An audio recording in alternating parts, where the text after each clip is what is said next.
আঙ্গুলে যা লইতে পারেন। যেটা ভালো লাগে এটা লও। গাইস আমরা দেখতেছি চাচি আজকে কতটুকু নিতে পারে, আপনারা দেখেন সঙ্গে থাকেন। আসলে আজকে সিঙ্গারবিল বাজার বিজয়নগর আমরা চাচিরে আজকে উইন হবে দেখি। বিল যা আছে আমার দুই আঙ্গুলে যা নিতে পারে,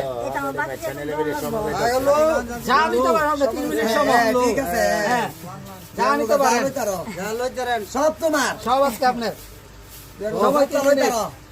রৎকার লইতে দাও, দাগ লইতে দাও, 3 মিনিট দেরি আছে। আলো আছে 3 হলি হলি টিকা লন যা নিতে পারেন 3 মিনিটে সব তোমার। হ্যাঁ লন। শাশুর বয়স কত? অন বয়স পরে কই বয়স আগে থাকতে লও। আরে আপনারা দিয়া তো না, তিন আঙ্গুল লাগাইবেন না। বাস আমরা বলবেন না, উল্টো শুনতে দেও। না বাসে বাস